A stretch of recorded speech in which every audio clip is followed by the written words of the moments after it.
Welcome to Grace Fellowship Baptist Church Wednesday evening Bible study for Wednesday, August 13th, 2025.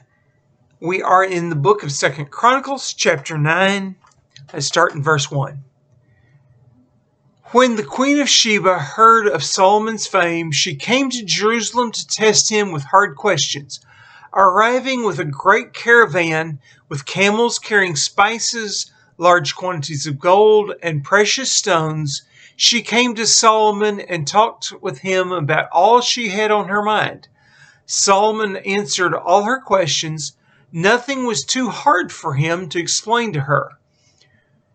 When the Queen of Sheba saw the wisdom of Solomon, as well as the palace he had built, the food on his table, the seating of his officials, the attending servants in their robes, the cupbearers in their robes, and the burnt offerings he made at the temple of the Lord, she was overwhelmed. This is a state visit, but it's not just a state visit. As I explained some last week, in the Middle East at that time, the kings did state business, the queens did the business that kept the family running. Their job was to tend fields, conduct commerce, things like that. So that she's coming, yes, it's a state visit. With her is going to be people that are going to protect her on the trip, protect what she carries, etc.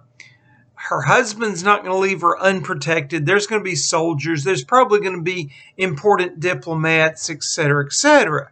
Just everything you would expect from a state visit. But she's there to conduct business.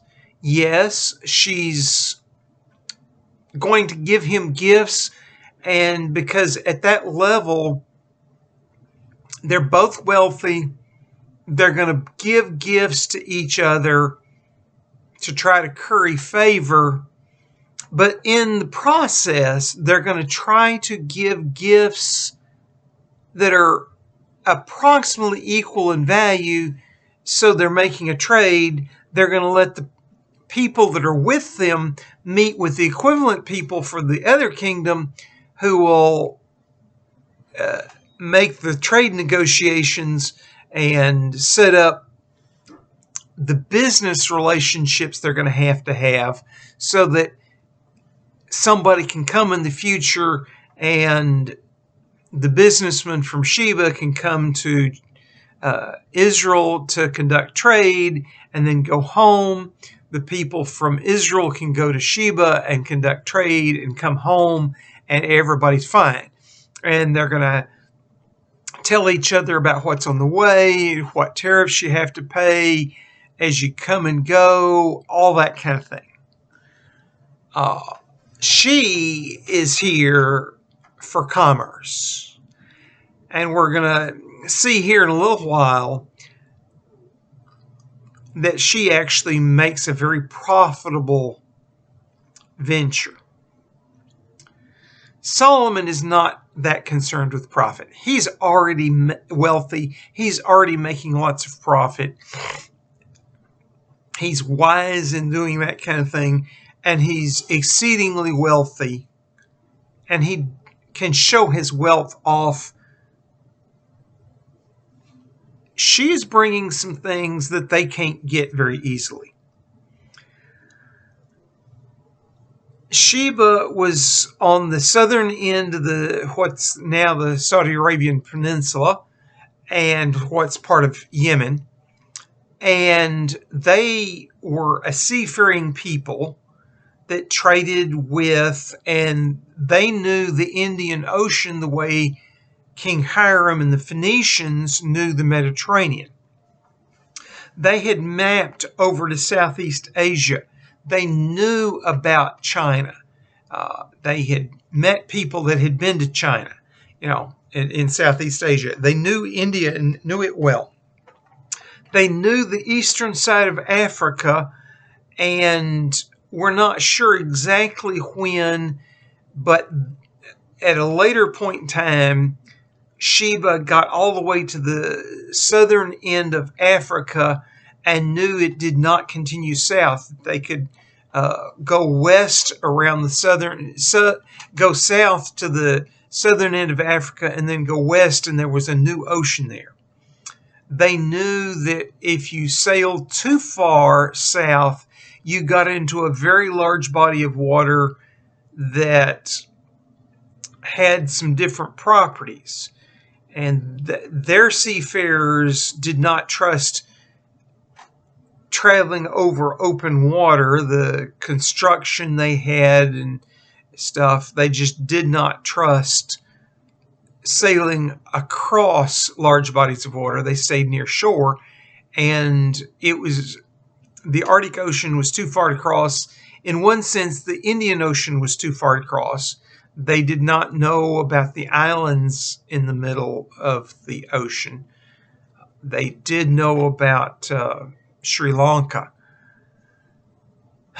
but they didn't know about Madagascar. They didn't know about the Seychelles, things like that. So, and most of that knowledge we have of their knowledge comes from a later point in time, probably in Solomon's time. Well, we know from the things she traded that she at least traded with India, who traded with the Southeast Asia. The spices would have come from that direction.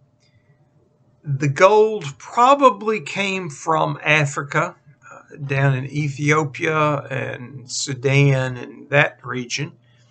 And so,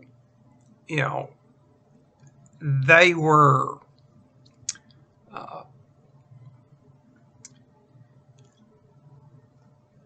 and the precious stones, depends upon which ones, but the biblical record doesn't say. She could have traded up into Afghanistan easily enough. She could have traded with India. She could have traded with Africa to get those. But those were all in her wheelhouse and may have gotten from all those places.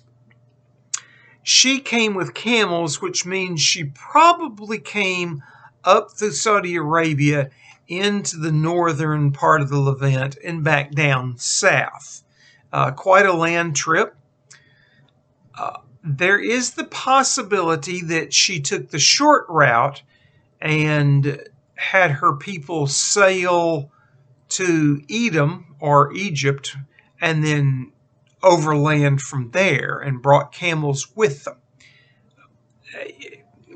We just don't know. She arrived on camels, and she came with enough stuff that having come the whole way with camels would have made sense. If she had been coming by boat, it wouldn't have made sense to bring camels with you across the ocean, bring donkeys and have them carry. Donkeys are more likely to survive healthy through an ocean voyage. It also says something about her. Camels were one of the things that Sheba was known for that they did themselves. She was showing out her wealth. And she arrived, and she was going to ask him quite hard questions. She'd heard of his reputation. The traders, had come back home, and they told tales, and it just sounded too good to be true. And so she's coming to probe him to see, is he really all that wise? Is he doing the job that well? Is he that good of a businessman? And everything she asked him, he could answer. He knew it all. He had an opinion. He could make sound arguments. He was a learned man, and he was obviously making sound decisions. Verse 5. She said to the king, "The report I heard in my own country about your achievements and your wisdom is true, but I did not believe what they said until I came and saw with my own eyes. Indeed, not even half the greatness of your wisdom was told me. You have far exceeded the report I heard. How happy your men must be, how happy your officials who continually stand before you and hear your wisdom. Praise be to the Lord your God, who is delighted in you and placed you on his throne as king to rule for the Lord your God. Because of the love of your God of Israel and his desire to uphold them forever, he has made you king over them to maintain justice and righteousness." Now, this is a very flowery speech. It's a very political speech. She's praising him, yes, but she's also telling a truth that, yes, she heard great things from home, and she expected the tale to get larger as it came back, and she expected to be somewhat disappointed that the tales that she was told were exaggerated. She expected that. She knew how traders were. If you see something fantastic when you get back home, you're going to tell the tale. And as my grandfather would teach us, make sure the tale is big enough. Don't lie, but make sure it's big enough. And you could tell the truth and make it sound bigger, and then after a few years, you tell it and it's gotten bigger still. And somewhere in there, it shifted from truth to exaggeration. And when you get a trader that goes somewhere and hears from somebody else and then comes back home and tells it, and the first trader that actually got to see it made the truth big enough, and then the next one heard that and came home and made it big enough, eventually, it gets exaggerated all out of size. And that's what she was expecting. And she was expecting to see, a wealthy kingdom, fairly wise king, and she got there and she was floored. He was actually wiser. And they didn't expand it any. They'd only seen part of it. They hadn't seen the full thing. She got to see the full thing and realized he was better than what they thought.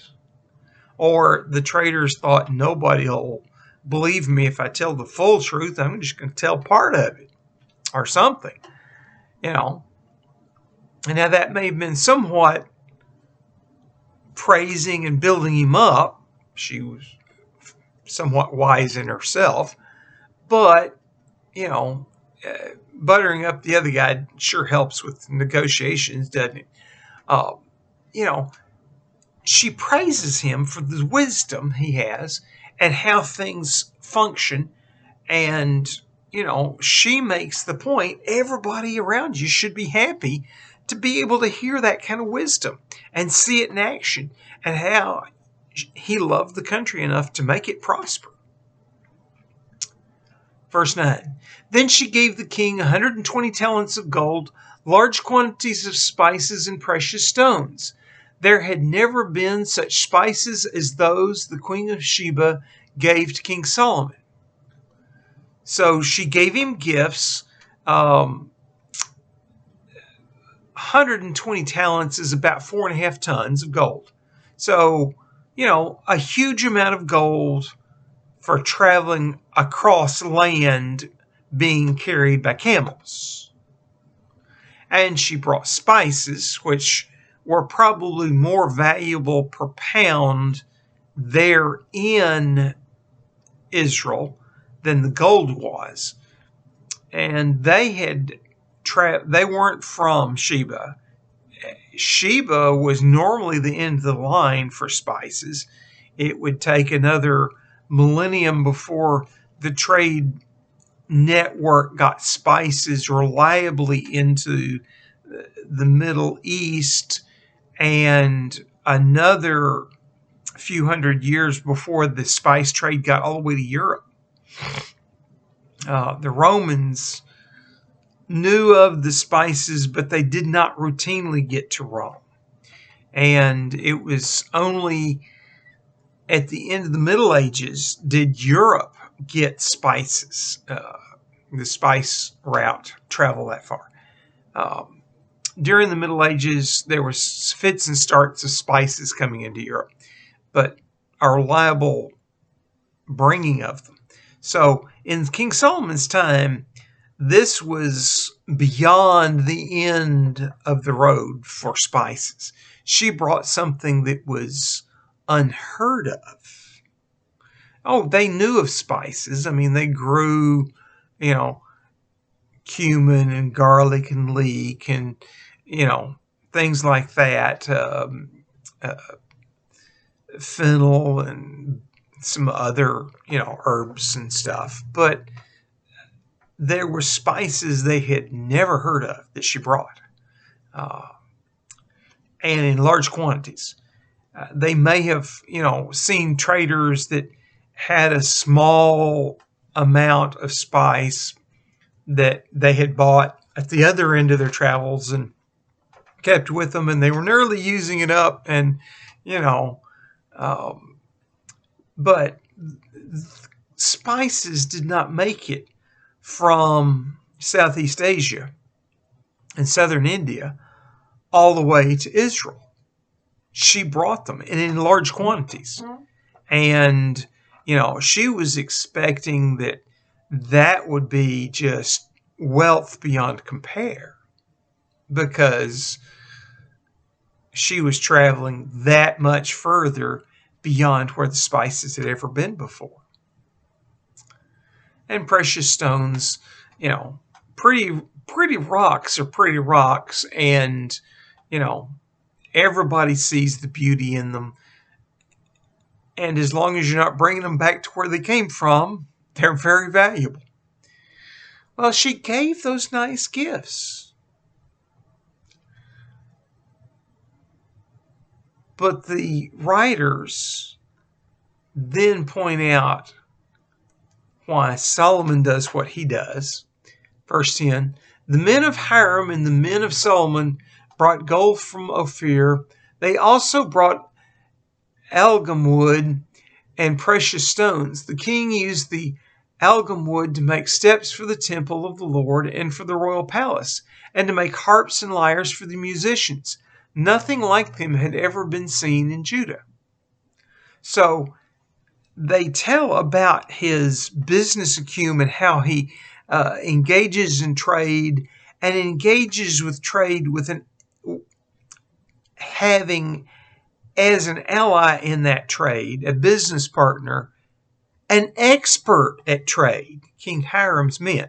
Now, they were basically in charge of the Mediterranean, but he brought them across land, and they were trading from the Red Sea into the Indian Ocean, from the Persian Gulf into the Indian Ocean, and they got a new body of water.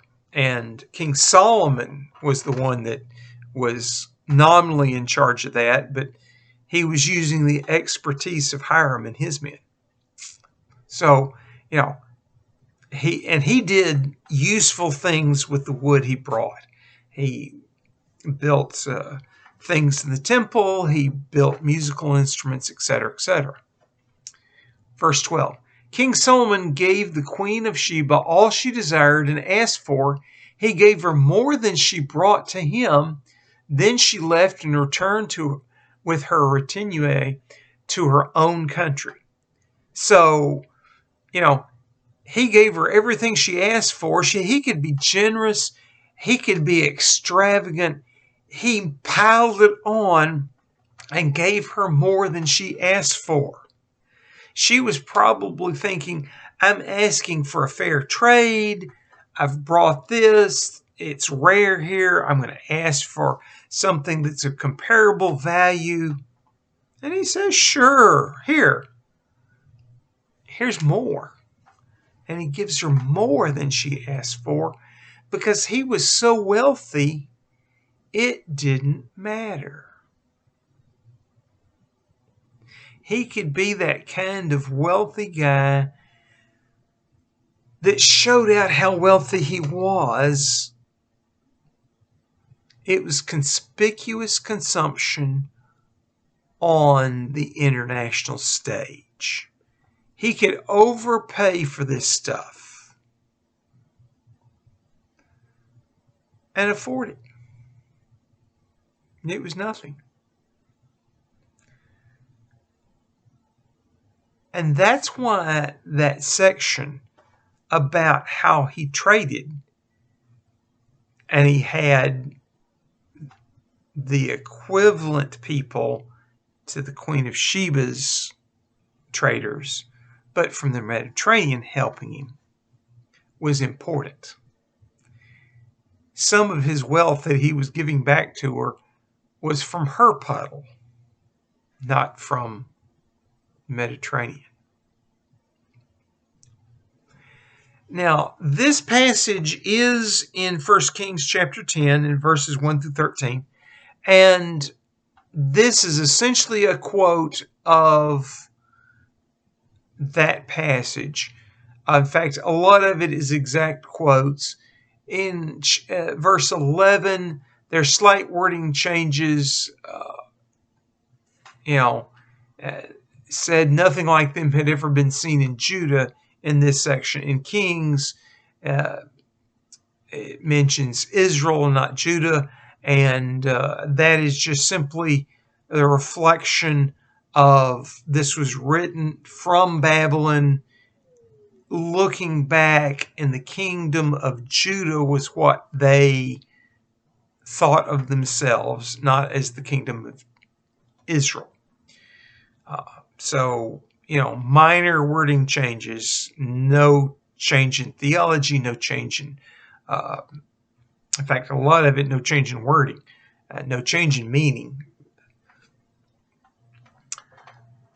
Verse 13, the weight of the gold that Solomon received yearly was 666 talents. That's 25 tons, by the way, not including the revenues brought in by the merchants and traders. Also, all the kings of Arabia and the governors of the land brought gold and silver to Solomon. So his own business ventures netted him 25 tons a year of gold as profit, besides what the tariffs from all the countries around generated, besides what other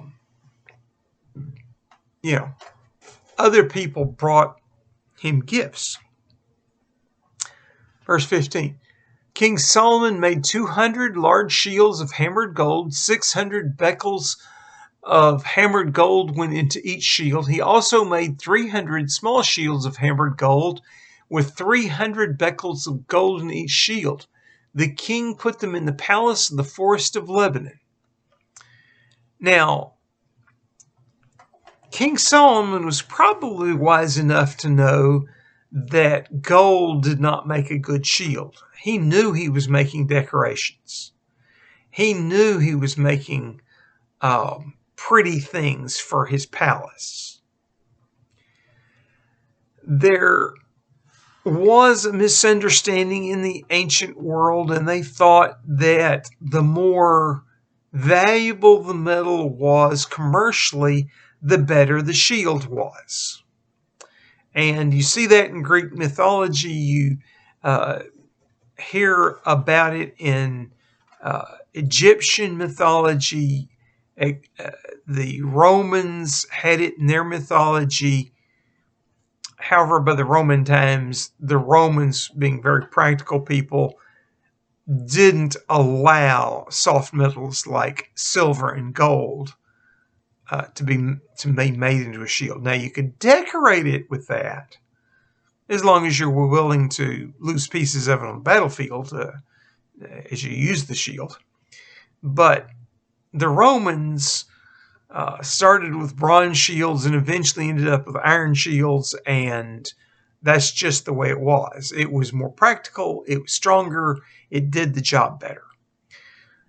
Solomon probably was wise enough to understand that. And that's why he made them and hung them in the palace. Sure, in a desperate point, you could use it as shield. It was better than nothing, but it was decoration. And by the way, the large shields were about 7.5 pounds of gold, and the small shields were about 3.75 pounds of gold. So he was making decorations, and he was making them out of solid gold. And the palace he put them in was called the Palace of the Forest of Lebanon. Apparently, it was made from timber from Lebanon, and he was naming it after where the timber came from, and it was an extravagantly done building. And he was literally gilding the building that demonstrated his wealth. It was the public meeting hall where court was held, where foreign dignitaries were received, where, business of the government that was public was done. And it was done under this opulent building that had opulent decorations. And, it wasn't just a few shields. It wasn't just, 6 or 8 or 10 or 12. Hundreds. 200 large ones, 300 small ones. The walls were probably looking just polka dotted with them. Verse 17. Then the king made a great throne inlaid with ivory and overlaid with pure gold. The throne had 6 steps, and a footstool of gold was attached to it. On both sides of the seat were armrests with a lion standing beside each of them. 12 lions stood on the 6 steps, one at either end of each step. Nothing like it had ever been made for any other kingdom. All King Solomon's goblets were gold, and all the household articles in the palace of the Forest of Lebanon were pure gold. Nothing was made of silver, because silver was considered of little value in Solomon's day. The king had a fleet of trading ships manned by Hiram's men. Once every 3 years it returned carrying gold, silver, and ivory, and apes and baboons. So we know how very wealthy he was. Everything in his house was made of gold. Silver was too cheap to be used in the royal residence. Only gold was expensive enough. And every 3 years, King Hiram's men and him came back, and they had gold and silver and things that were unheard of before they started going down there. Apes and baboons and things like that. This was the ivory. This was just extravagant wealth to the Israelites. It was a conspicuous show of wealth. And the throne he made was more extravagant than any throne had been made before. 6 steps leading up to where he sat. He had armrests on the chair. He had lions beside him statues, not real lions, beside him, and one on every end of every step.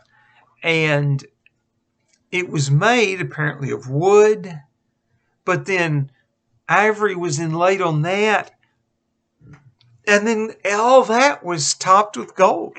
So it looked like a gold throne. But it was made out of very, very expensive, precious things. Verse 22. King Solomon was greater in riches and wisdom than all the other kings of the earth.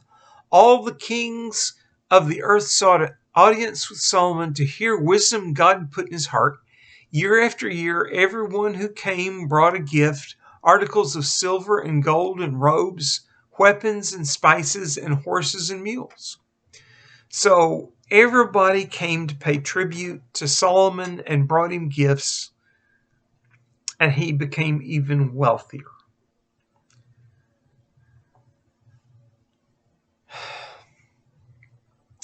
Verse 25, Solomon had 4,000 stalls for horses and chariots, and 12,000 horses, which he kept in the chariot cities and also with him in Jerusalem. He ruled over all the kings from the river to the land of the Philistines as far as the border of Egypt.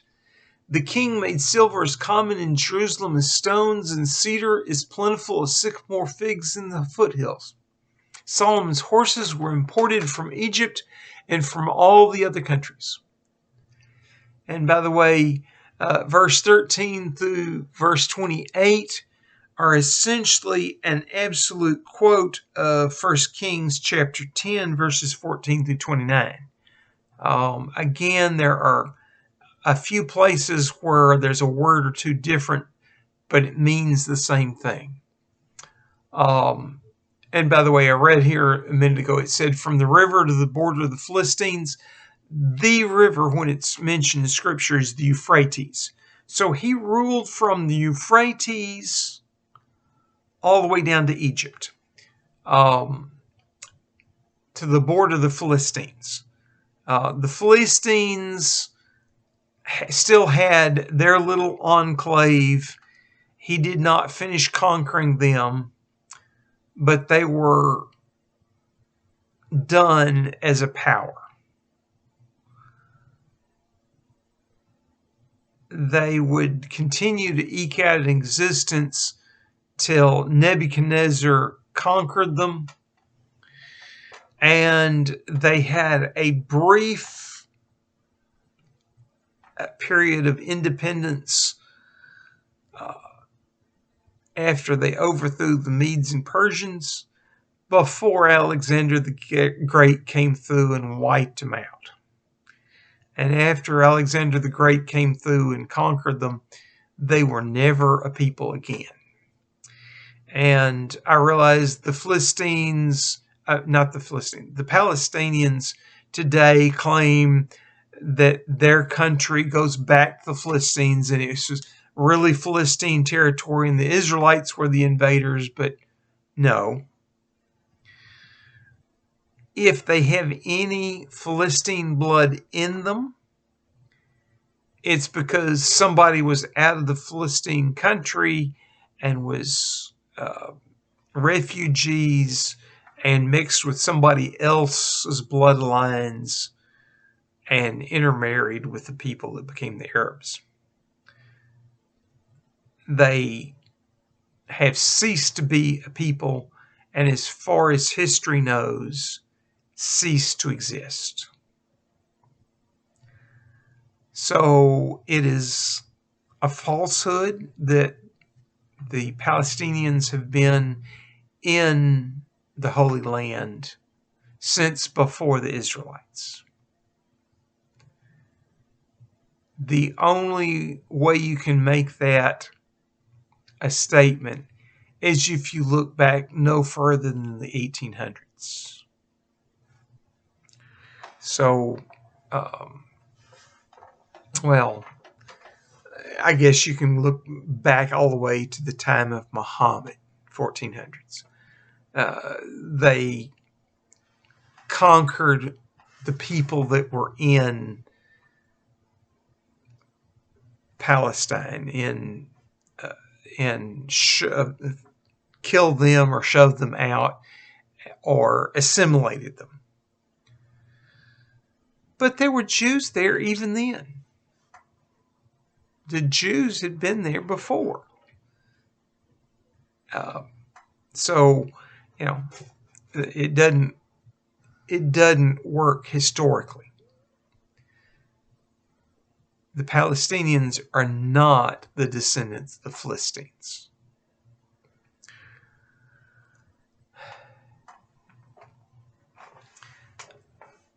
But Solomon did not have them conquered. They were,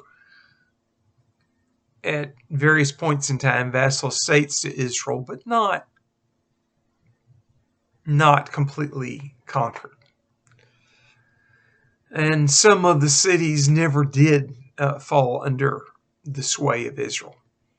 In later times, they got stronger again, but never as strong as Israel, never as strong as Judah.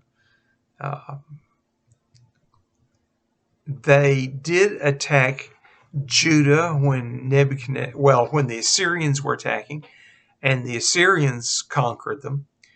And they attacked Judah when Nebuchadnezzar was attacking, and Nebuchadnezzar conquered them. They were spoilers in the Middle East for the major conquest after this. They would attack when a people were being attacked to try to gain some sort of advantage and get to be allies with the invaders. And every time the invaders would go, nope, we're conquering you too. Sorry, you wasted your men making my job easier. You made my job easier to conquer both of you. Thank you. Still going to kill you. That's the way they were treated by history.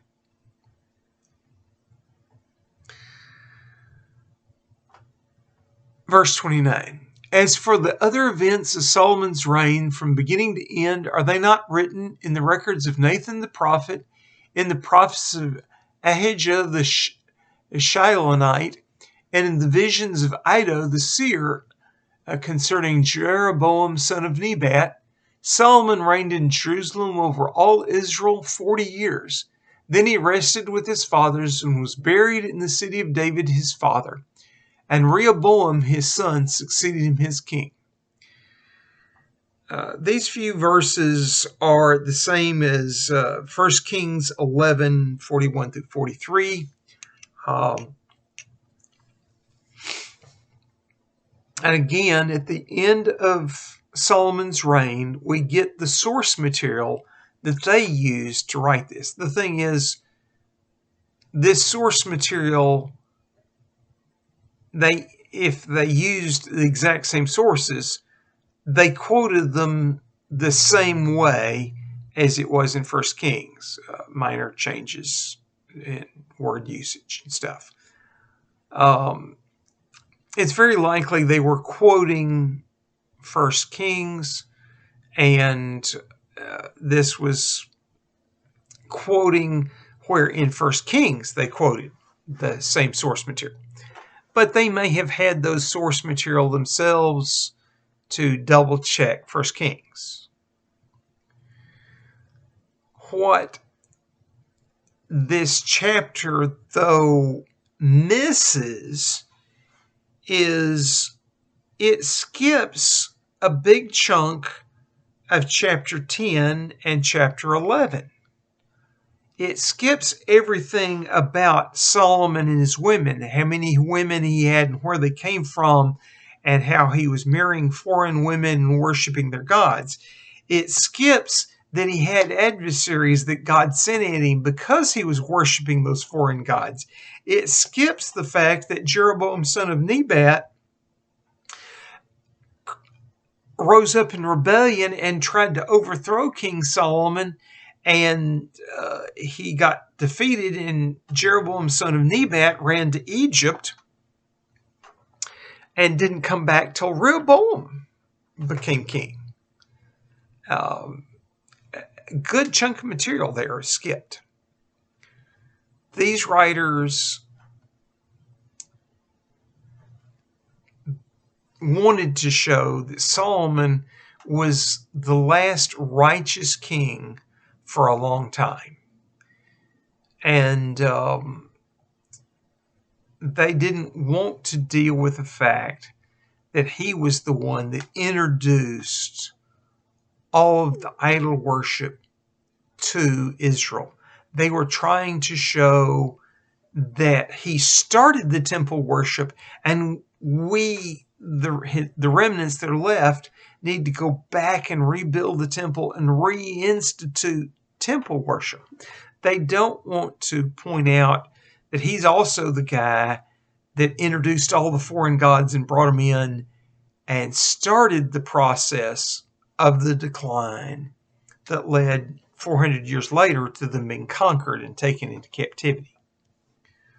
So they don't want to make the mistakes that Solomon made. They want to do the things that he did right. And so they're building him up to be more heroic than, in one sense, than David. But we notice also when they covered David, David was more heroic than he had been in Samuel. So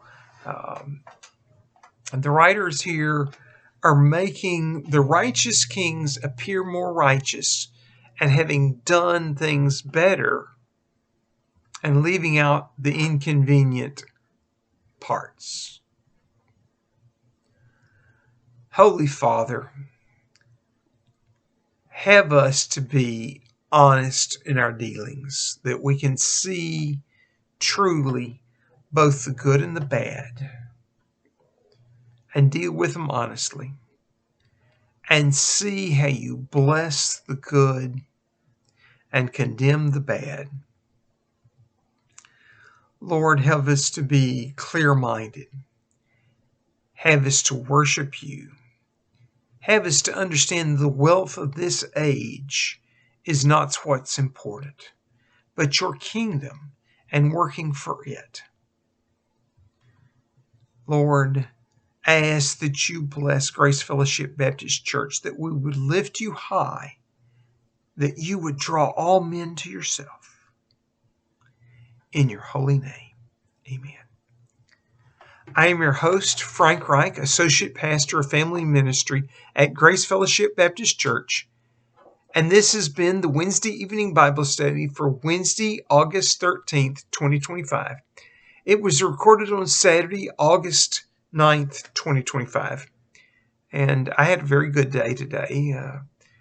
It was a hot day for walking. I got out early and had to come home and then left again with Penny, and she overheated and had to bring her home. And then I walked a third walk, and between the three of them, got about 12 miles in. It was a good day of walking. I've done some things around the house, and the household's running well. Some of you know that Frankie's had some medical issues, and it's been an up and down week. The biopsy came back and it was clean. That is healthy. Since then, she has developed a skin infection, and she's having to deal with that. It's uncomfortable. It's painful. It's hard for her to reach. So, we've been having a week like that. I hope to see you tomorrow morning at church. Hope to see you Wednesday evening for the Bible study. You have a blessed week.